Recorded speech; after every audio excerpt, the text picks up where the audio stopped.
Welcome to That's Inclusive, where we talk about disability and what it means to live a full life engaging in our communities. What does that look like, and how can we work together to make our world a more inclusive place? Hey everybody, this is Vanessa Blaze. I serve as the Director of Policy and Planning at the New Hampshire Council on Developmental Disabilities, and I'm here today with two guests. Patricia Vincent-Piet, who is our DD Council member and also a fellow podcaster, and her daughter, Katelin Garland. She is an investigator for the Public Defender's Office. And they're here today to talk about Katelin's experience growing up with two parents who experience disabilities. Hey, Katelin. Hey, Mom. Hey. So, I guess we'll just get right into it.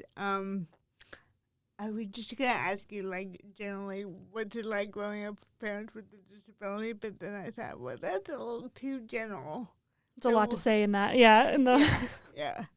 So, we'll start with, what was while you were growing up, what were some misconceptions people had about you because you had parents with disabilities? Yeah. A lot of, my main one was, why don't you also have a disability? That was the main misconception. Everyone thought that, physical, they didn't understand the difference between physical disabilities and ones that can be passed along through genetics or ones that were, not that. So I think that was the general misconception. So I was often explaining, no, it's not anything that that I was born with or that, that worked out that way. And it was fine. I don't mind explaining. It's like people see people that are different than them and get curious and want to know why they experience life the way they do. And I don't mind explaining. I think it's helpful in the grand scheme of things. You don't now, but I remember as a kid, you did find it a little tedious. Yeah, well, because I was asked all the time. Yeah. And constantly having to explain yourself as a kid is kind of annoying. Yeah. Yeah. Yeah, I know the feeling. Yeah. It's way worse, I feel like, for you and Dad probably, because it's just a constant issue that you deal with, but. I don't know. Yeah. I don't know if it would worse, but So what has your experience been with people who use terms that demean Dad or me?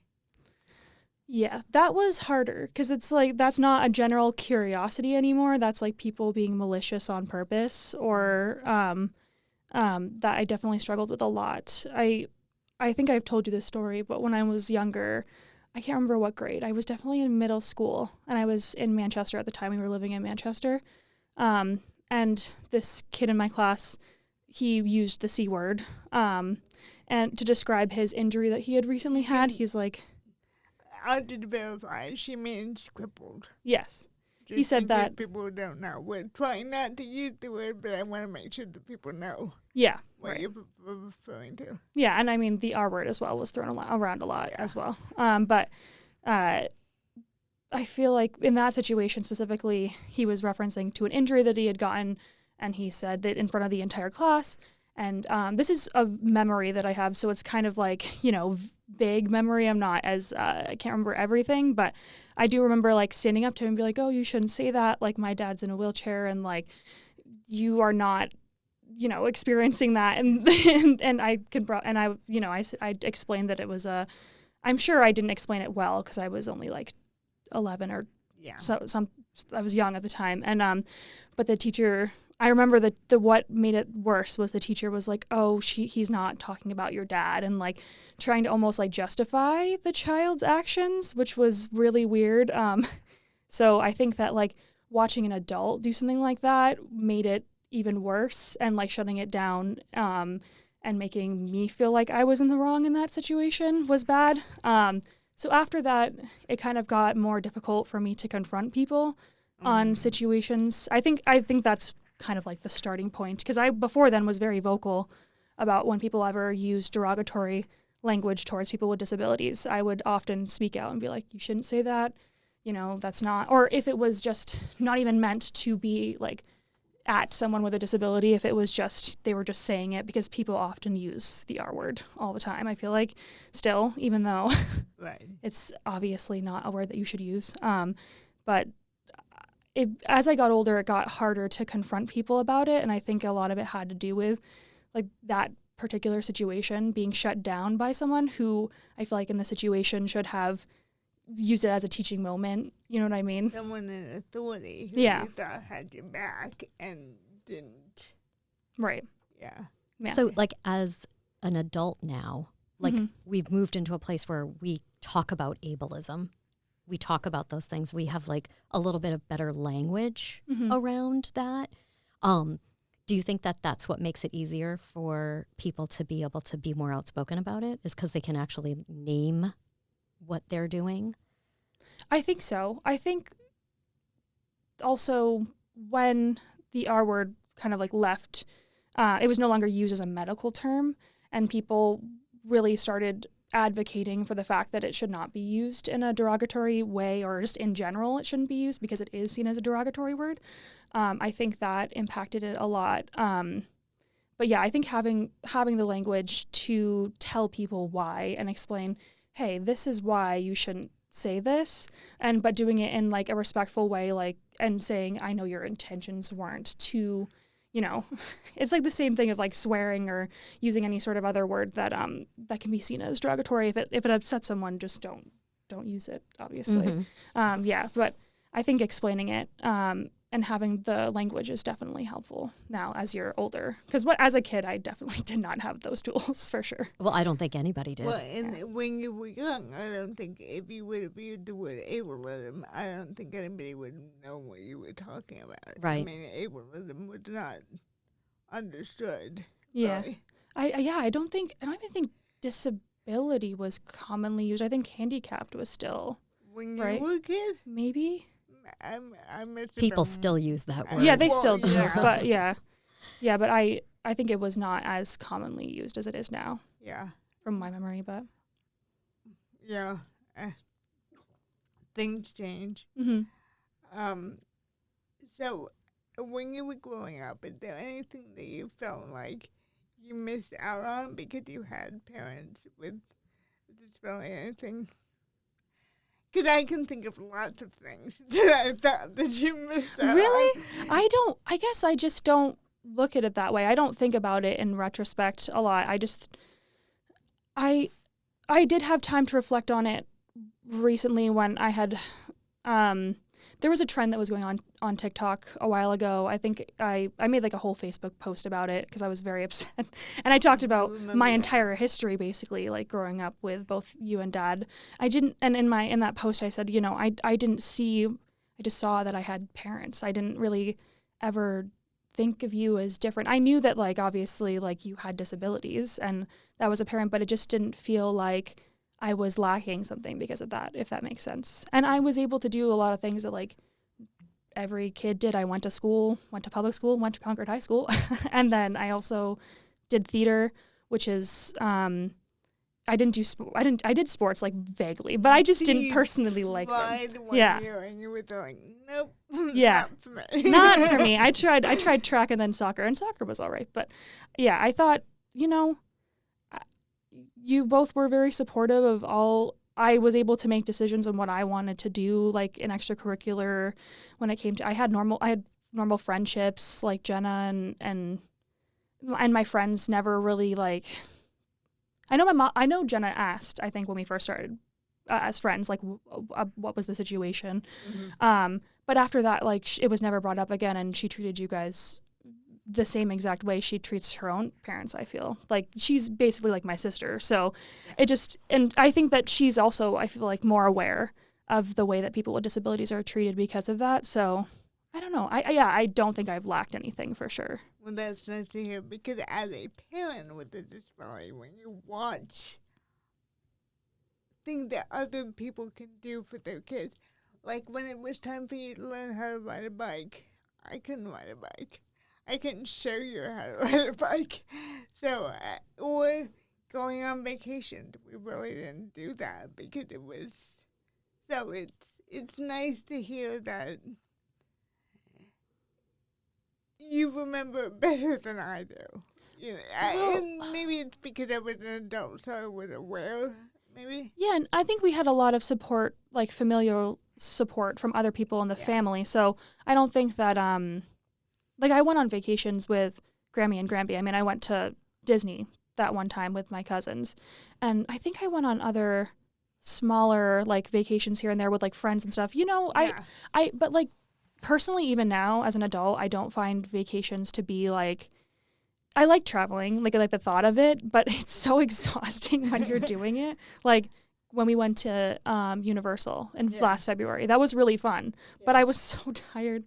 I was like, and it was not even because of you and Dad at all, because you and Dad were doing your own thing, basically. Right. It was just Brandon and I were walking around a ton, and I was exhausted. So, you know, when you're on vacations, it's almost like, yes, it's a fun experience, but sometimes it doesn't really feel like a vacation. Right. You know what I mean? Like, I'm much more of a homebody. You need a vacation after your vacation. Exactly. Yeah. That's why I always take a few extra days off after. But. And I always found the memory is, like, more meaningful than the actual time. I don't know why. Well, speak for yourselves. I happen to love vacation. I know. You traveling. Well, I'm not to say that I don't enjoy time off from work, because I definitely do. But traveling can become, when you have to plan everything, you know, and you have to decide where to go. I mean, this woman, that's part of the reason why I have the traveling bug, is because I've heard stories, so many cool stories. But I want to ask you, when you talk about your friendships, did you ever see or experience any of your friends' parents reacting to the fact that both of your parents have disabilities? That's a good question. I don't think so. I'm trying to remember what parents met my parents out of my friends. I know that Jenna's has, and Greg and Anne are great, and I don't think they ever really.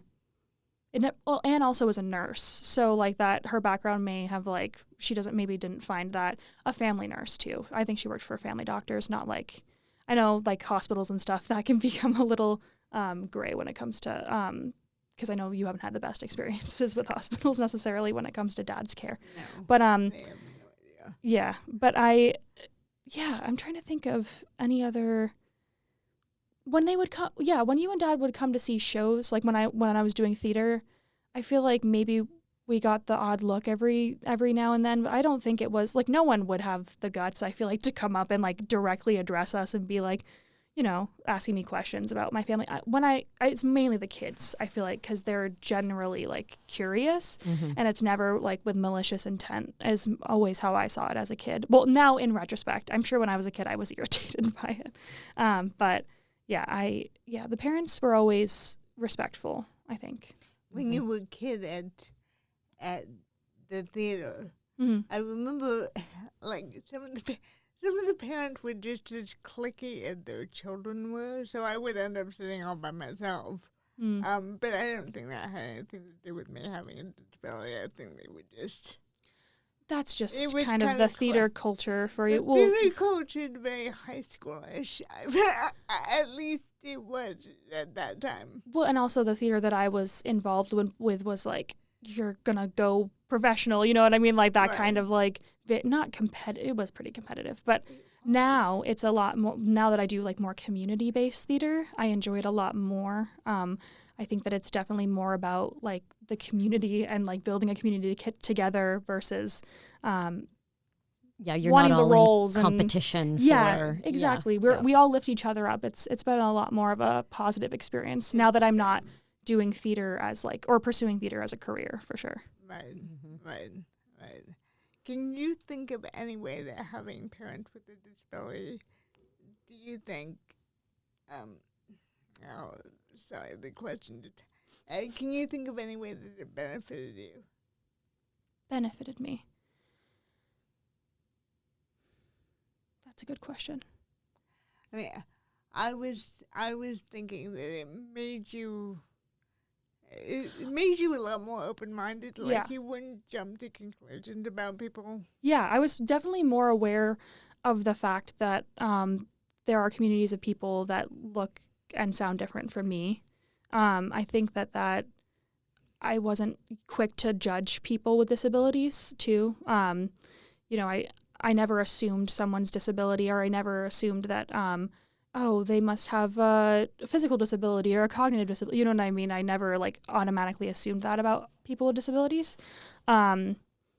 And then I guess that also plays into just like your everyday kind of life. Like when it comes to just anyone who doesn't look like you, not making assumptions, being generally curious about people's backgrounds and where they've come from, because I know that coming from a kind of more of a specific background, I think I talked to you about this too. I kind of relate myself to kind of like CODA kids a little bit. Yeah. I wouldn't say that we're anything alike really, but you know, they grew up with two parents who were deaf and have like that sort of background and that sort of understanding of their own community. And I feel like I have that kind of with your community and growing up in that for sure. Right, because you had a lot of exposure to the disability community in general. From a very young age, yeah. Hang out at GSIO with me and all sorts of things. So, and I'm thinking, like, in your current line of work, too, you're not as inclined to judge people. Yeah, no, for sure. I mean, yeah, especially in my current line of work, for sure. I think, now that you say that, I think I am very big on, like, we had DEI trainings at work and things of that nature, and it was always important to me to go to them and make sure that, like, I kept up to date with certain terms and what was, you know, being used in any sort of community.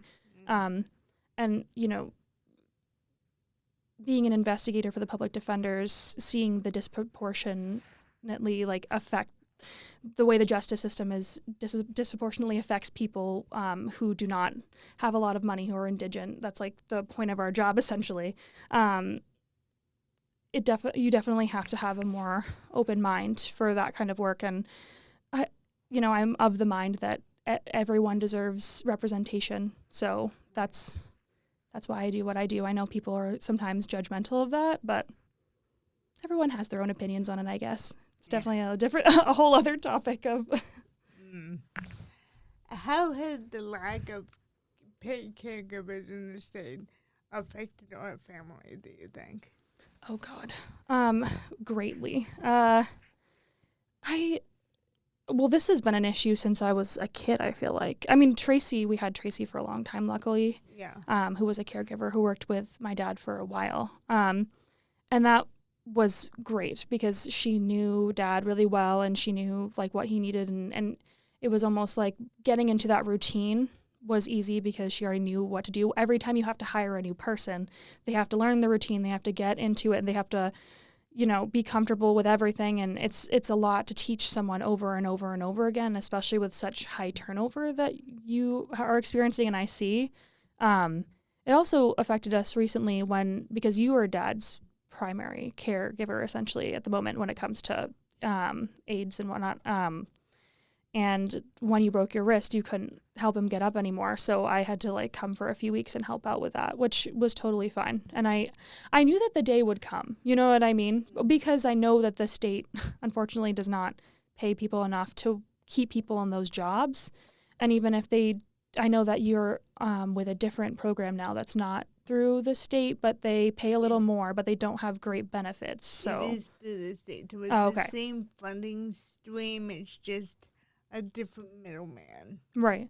So they don't provide the same support so that you can pay people more, but they don't have health insurance, right, is the thing? No, none of them do. But with these guys, I have to find the people myself, do all the advertising myself.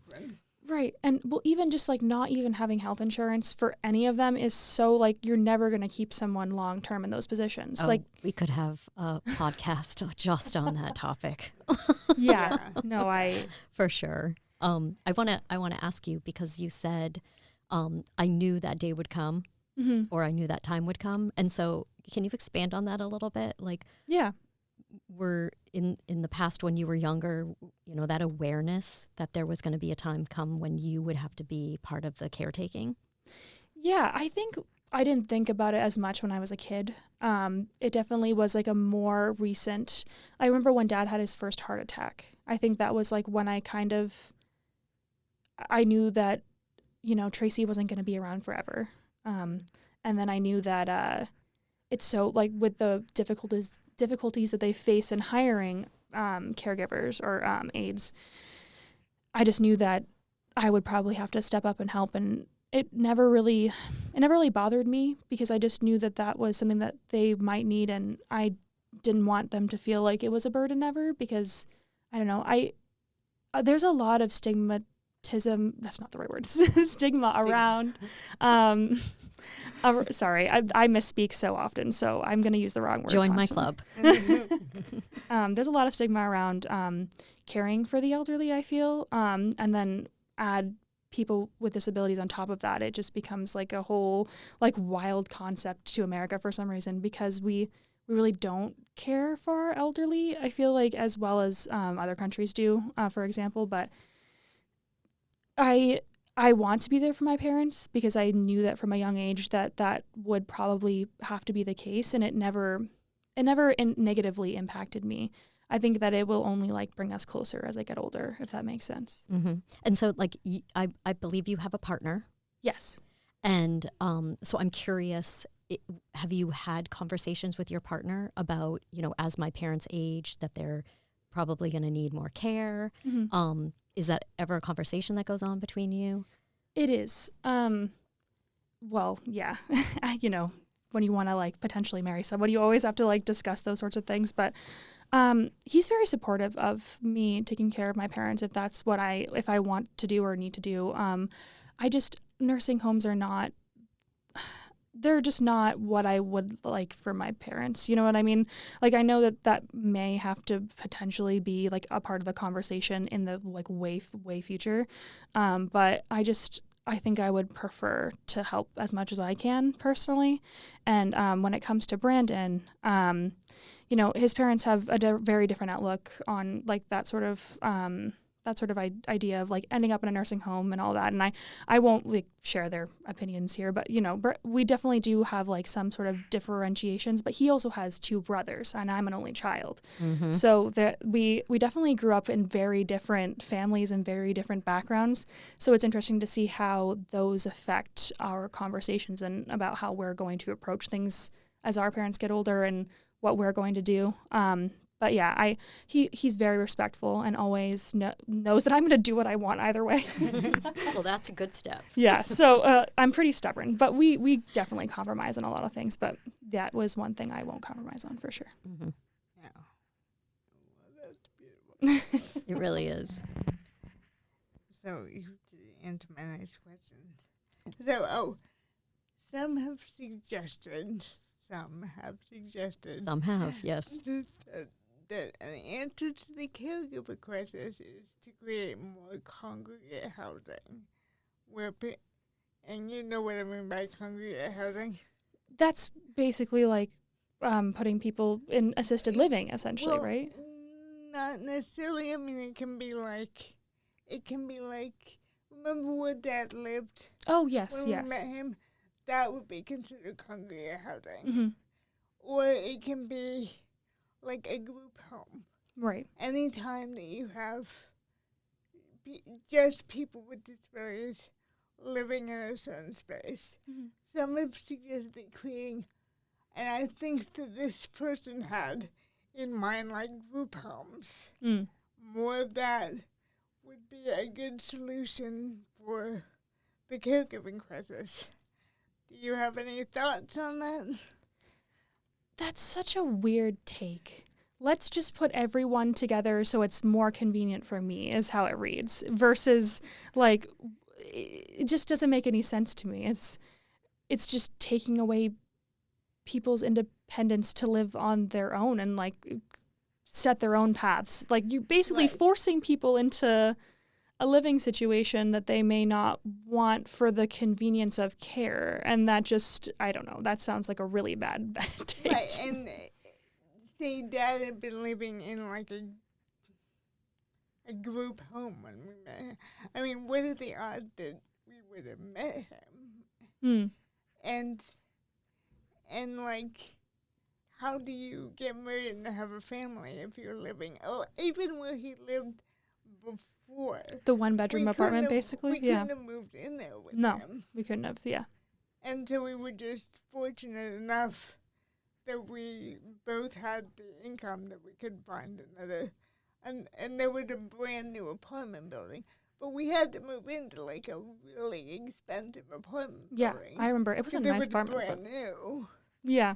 But only buildings built since I don't think it was even 90, because 90 is when the ADA passed, but since like 91 have to have accessible units. Right. And there's just not a lot of options buildings like that. So right. So it's almost like you have to have money in order to live an independent lifestyle, which is crazy. And a capitalist society for you, unfortunately. Oh boy, another conversation. Another conversation. Yeah, truly. There's so many things that we could like branch off here. Yeah. But it is interesting to think about that when you said if Jim were living in a group home, you guys wouldn't be a family. No. Right. And so that's such a real world view that some people really need to understand, you know, like that people who have disabilities and experience disabilities have a right to have a family and be a family. Exactly, yeah. And that's kind of something that I think needs to be pushed into the narrative when people are talking about the benefits of group homes or the benefits of segregated housing, especially for parents who have younger children who are becoming adults and they're afraid for them. You know, that's one of the things behind them leaning towards like congregate settings, because they feel like, oh, they'll be safe there, they'll be taken care of. But I think it's really important to push the narrative of like, well, don't you want your son or daughter to, you know, be able to experience having a family and falling in love and doing all of the wonderful things that we able-bodied people don't even think about. Right. Because once you're in those situations, you really don't tend to get out. Right?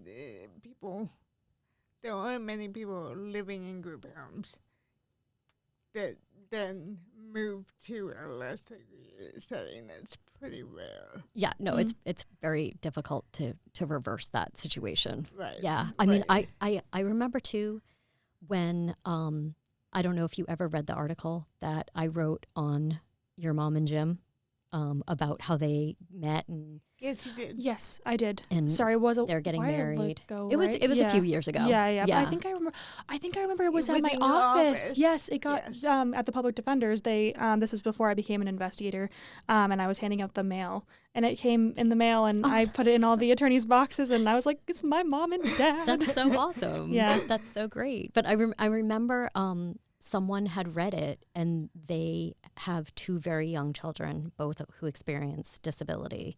And they said to me how meaningful it was for them to read about people with disability who went on and, you know, she said, I sometimes wonder, like, what's their life gonna be like? And she said, being able to hear about people who fell in love and got married and had a family, and she said it just gave me a lot of hope and made me see their future in a different way. So I think it's important to kind of keep that conversation going with people who rightfully fear for, you know, their children and what their future holds.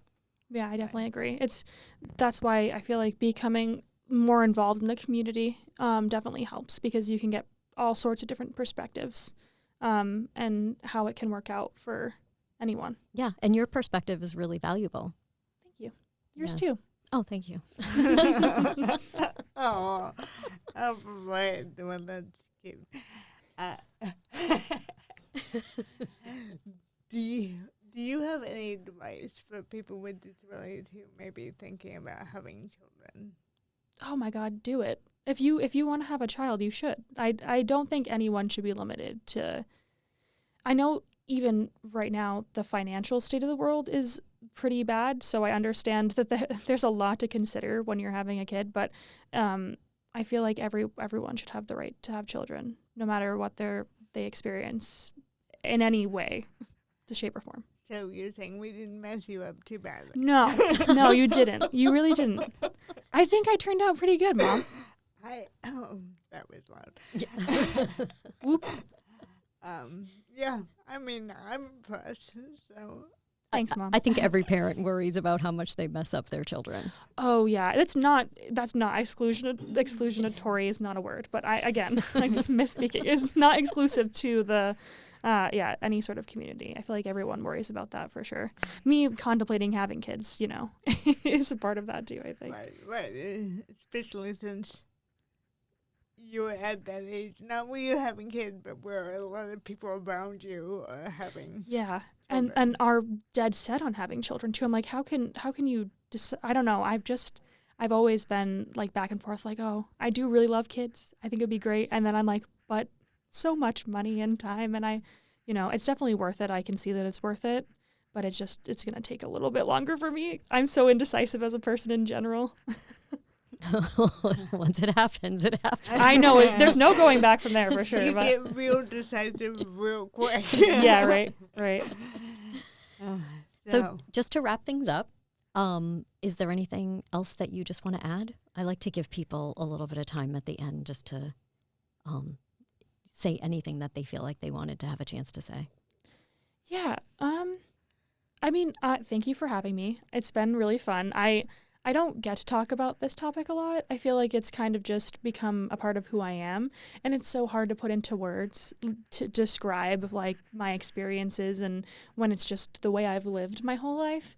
So I apologize if anything was not very eloquent because it's me kind of coming at my mom did send me the questions beforehand, but I didn't want to prepare anything like too written because I wanted it to come from, the heart, if you will. But I appreciate you highlighting people who have different experiences, and it's going to be, I think it definitely is valuable for people who are like me or who have family members with disabilities and understand that it's just, another way of living, another way of growing up and experiencing life. So thank you so much for having me. Yeah, it was so great having you.